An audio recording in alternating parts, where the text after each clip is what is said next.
Assalamualaikum dan salam sejahtera. Saya Kairunisa Kasnun dan anda sedang menonton Sudut Pandang. Sudut Pandang platform mengangkat suara anak-anak muda.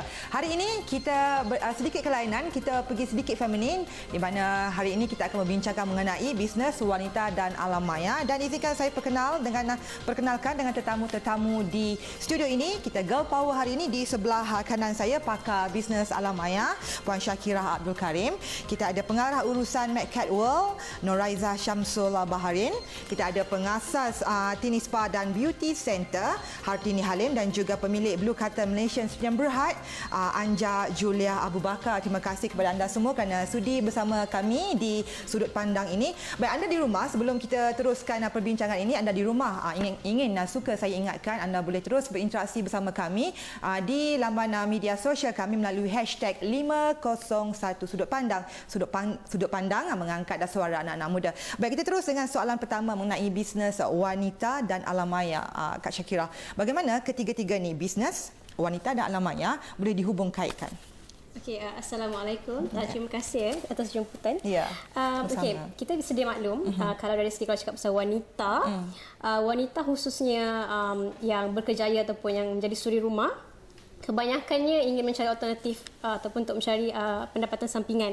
Kan ada salah satu cara yang boleh digunakan adalah menjalankan perniagaan, iaitu kalau nak katakan wanita ni nak pergi keluar kan, nak berjumpa dengan orang, selalunya dia tak ada kekangan masa di situ kan. Jadi sebab tu kita ada alternatif zaman sekarang yang kelebihannya kita ada platform online, internet yang amat mudah, yang mana wanita-wanita ni boleh belajar macam mana nak berniaga menggunakan platform yang ada di depan mata. Boleh bekerja dari rumah dan kebanyakannya ada sumber-sumber yang percuma untuk digunakan. Maksudnya hanya di hujung jari sahajalah. Hanya di hujung jari boleh mendapatkan pendapatan. Okey, apabila kita bicara mengenai wanita dan juga internet, kalau kita lihat sekarang ni, apabila dikaitkan dengan wanita dan internet, wanita ni sering ditipu hanya kerana internet. Mungkin Kak Noraiza boleh komen sikit mengenai wanita, internet dan ditipu. Okay. saya rasa sebagai wanita kita kena gunakan kepintaran kita lah kot. Kan? So, saya rasa kalau orang tu satu-satunya saya tengokkan sekarang ni, kanak-kanak pun dah tahu kalau lelaki tu nampak macam cute, lepas cakap hi I like you, jangan pun dah tahu jangan layan. Jadi saya rasa kita sebagai wanita kena start untuk menggunakan kepintaran kita, di mana saya rasa kalau kita cari rakan hidup ke, kita cari kawan-kawan ke, kita kena pastikan siapakah orang tu. Sebab actually kalau kita google orang tu, kita boleh nampak dah siapakah dia. Kalau dia tak ada apa-apa cerita mengenai dia, tak ada sesiapa yang kita kenal, jadi saya rasa tak boleh dah dipercayai. Okey, betul. Kan? Kalau tak sesiapa kenal, tak boleh dipercayai. Tapi bila kita membicarai mengenai bisnes melalui online dan juga wanita itu sendiri, pada Anja sendiri, bagaimana kalau kita nak yakinkan wanita itu supaya tidak disalahguna apabila kita nak mulakan perniagaan melalui internet ini dan kita tidak disalahgunakan oleh pihak ketiga? Okey, Assalamualaikum. Waalaikumsalam. Terima kasih Nisa. Okey, sebab saya berniaga hanya menggunakan platform Facebook. Jadi saya membuka channel dahulu, mengadakan rakan-rakan dan menggalakkan maksudnya penggunaan word of mouth daripada rakan-rakan. Jadi daripada dari situ mula-mula diperkenalkan oleh rakan, jadi kita percaya tak ada macam ada salah guna. Sebab kumpulan tu masa tu masih kecil lagi. Pada Kak Atini sendiri, bagaimana dengan bisnes yang Kak Atini jalankan? Okey, pada pendapat saya, berbalik pada soalan itu, saya rasa penting untuk wanita untuk menambahkan ilmu terlebih dahulu. Itu penting, betul. Supaya kita tidak tertipu. Dan saya, pengalaman saya sendiri, kebanyakan pelanggan saya, 60% daripada pelanggan saya ialah repeat business. Okey. 40% daripadanya ialah new customer, dan separuh daripada pelanggan new customers itu ialah datang daripada online. Ya. Maksudnya daripada 60% tu adalah daripada Repeat business. Business. Ya. Lepas tu 40% adalah new customer. Daripada mereka bila saya bertanya kembali pada mereka, daripada mana mereka tahu tentang Tini Spa, 20% separuh daripada new customer tu ialah datang daripada online. Ya, itu sangat bagus. Okey. Macam Kak Syakira, kita melihat antara perniagaan online ni antara yang boleh berjaya macam mana kita nak perkenalkan kaedah untuk guna aplikasi percuma internet ni dalam membantu memulakan perniagaan? Okey, yang kita tahu sekarang kalau kita nak berniaga, kita kena tahu di mana target market kita, pasaran kita kan, mana pelanggan kita tu ada sebenarnya. Kalau ikut era sekarang ni, lagi-lagi 2014, pelanggan kita kebanyakan tertumpu sama ada di Google atau Facebook. Kalau kata internet kan, sama ada orang akan Google tentang produk anda ataupun di Facebook lah. Jadi ini adalah dua platform yang kebanyakan adalah percuma yang boleh kita wanita ni mengoptimumkan untuk perniagaan mereka. Macam Kak Nurhaiza, bagaimana kita nak ambil kesempatan tu dari aplikasi percuma ni? Memang kita dah ada platform tu. Bagaimana golongan-golongan wanita ni boleh mengambil kesempatan daripada aplikasi percuma yang disediakan? Okey, sebab saya rasa dari segi kita dia ada banyak cara kan. Sebab bila kita cakap pasal konten sekarang ni, bila kita nak perkenalkan produk kita, orang dah tak minat apa kebaikan produk kita. Sebenarnya dia berminat apa yang kegunaannya untuk kita, untuk orang tu. Jadi we are talking about content. So sekarang ni content is the most important thing kan. So kalau kita nak produk kita dikenali, kita kena at least have the product seen 7 kali. Baru orang akan kenal branding kita. Right? So the most important thing is to create content yang orang nak tengok. Kan? Bukan setakat cakap my product is great, my product is great kan? Kita nak cakap pasal apa kebaikan dia kan? Dan that's how we reach out to people. Mungkin boleh kongsi dengan kami Kak Tina ataupun daripada Anja sendiri, bagaimana kita mempromotkan produk tu sendiri macam Kak Nurhaiza cakap kan ya? Okey, satu kata kunci yang paling penting adalah tahu menggunakan kata kunci yang tepat. Sebagai contoh, macam kalau pada mulanya masa saya menggunakan kata kunci environmental friendly, tapi ia lebih kepada pembeli daripada luar negara. Maksudnya mereka sebabkan perkataan itu sendiri. Tetapi bila saya buat analisa kenapa kurangnya pembeli daripada Malaysia, dan saya gunakan kata kunci yang baru iaitu lebih ekonomikal, di situlah bertambahnya pembelian. Okey, kita akan berkongsi dengan lebih banyak lagi pengalaman dan juga apa yang boleh dikongsi daripada Kak Syakira dan Kak Nurhaiza mengenai wanita bisnes alam maya ini. Jangan ke mana-mana, kita akan kembali selepas ini.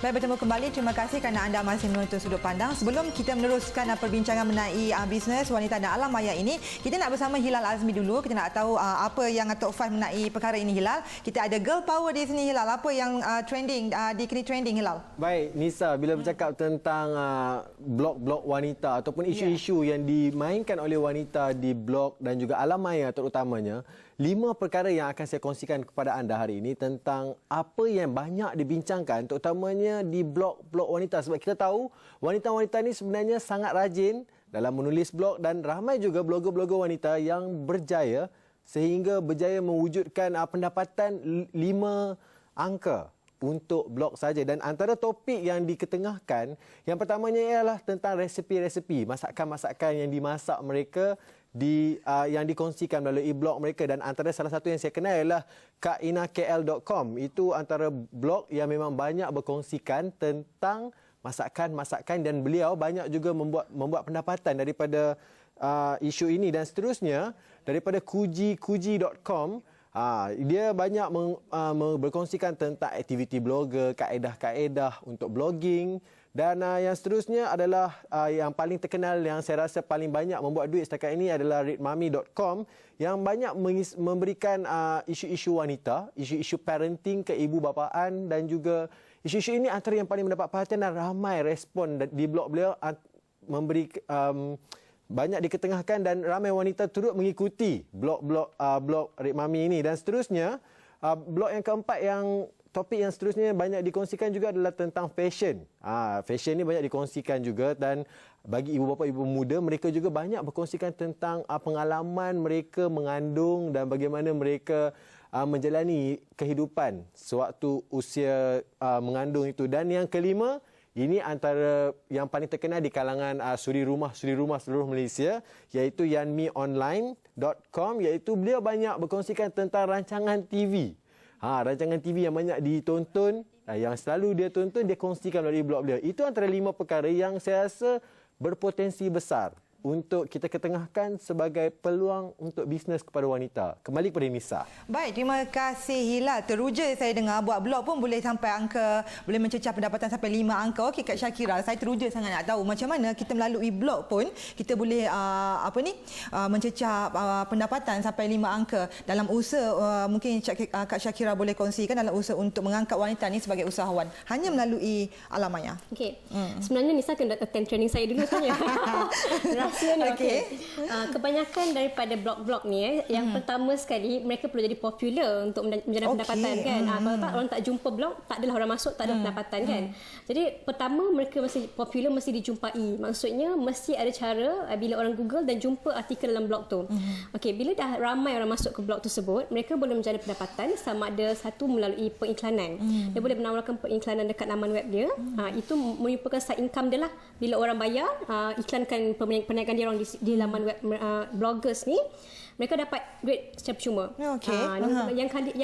Cara yang kedua, mereka juga boleh menggunakan beberapa tools yang ada sekarang ni, macam contohnya macam Nafneng, Google AdSense, di mana bila mereka memaparkan iklan daripada syarikat ni, mereka dapat duit setiap kali orang melihat iklan tu. Okey. Itu adalah cara-cara yang agak mudah. Ya, sangat mudah. Paling mudah adalah kita perlu menjadi popular. Mungkin Kak Tini dengan Anja boleh cerita macam mana nak jadi popular masa dalam dunia alam maya ni. Okey, bagi pendapat saya, apa yang saya buat ialah saya banyak share tentang testimoni pelanggan. Okey. Dan juga saya juga memberi kongsikan apa faedah yang diperolehi oleh pelanggan. Contohnya faedah sekiranya melakukan body scrub, ataupun faedah membuat facial. Okey.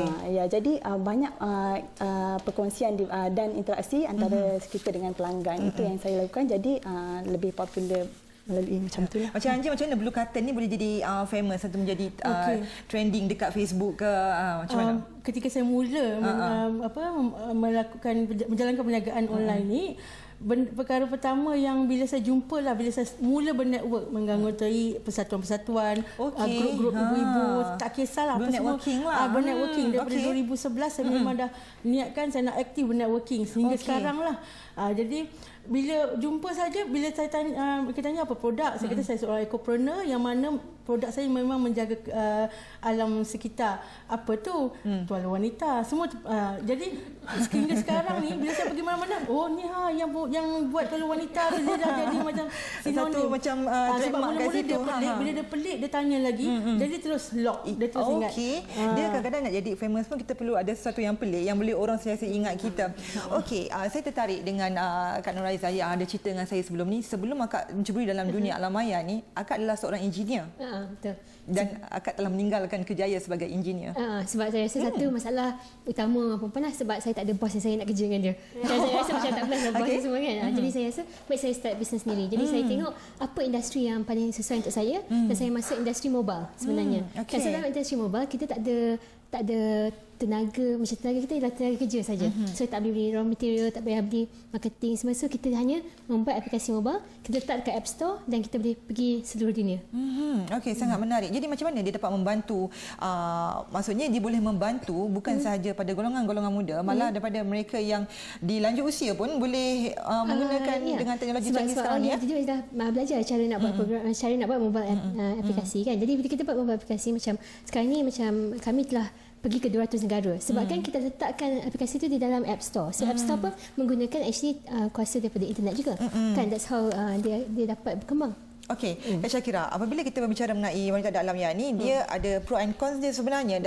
Tadi kita bercerita mengenai positif, kita boleh menjana pendapatan sampai 5 angka. Dari segi negatifnya, bagaimana kita nak mengawal momentum nafsu untuk membeli wanita ni dan juga peluang berniaga? Okey. Okey, yang pertama wanita ni dia perlu tahu buat research sikit lah, kita katakan kebanyakan wanita dia agak kekurangan sedikit daripada segitu. Jadi kalau sebelum nak membeli apa-apa dekat online ni kan nampak rambang mata kan. Buatlah research sedikit, Google lah maklumat syarikat tu, maklumat testimoni pelanggan kan. Kita baca sedikit apa yang orang beritahu tentang produk tu lah supaya anda tak tertipu ataupun menyesal kan. Dan kalau nak katakan dari segi dia punya cons kan, kalau dari segi branding online ni juga branding online dia masalah dia dari segi dia boleh bagi impak yang besar kalau produk anda bagus, tapi kalau produk anda ataupun ada masalah kan customer tak suka ke, impak dia negatif tu agak besar juga. Jadi you perlu pandai jaga, pandai stabilkan benda tu. Okey, saya tertarik dengan impak negatifnya kalau dengan produk tu dapat memberi impak positif kepada perniagaan itu sendiri. Kita akan sambung selepas ini, jangan ke mana-mana.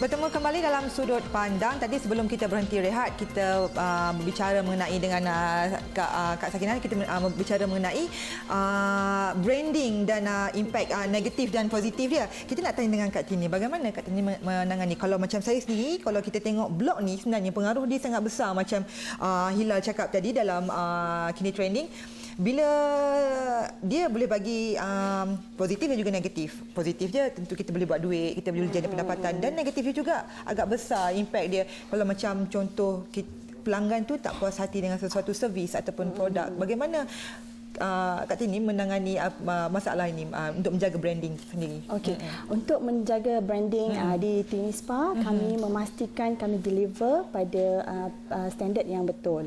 Okey, tetapi apabila kita sudah deliver pada standard yang kita telah tetapkan, tetapi ada juga pelanggan yang tidak berpuas hati dan tulis dalam blog, dan kita akan ambil feedback tersebut dan improve.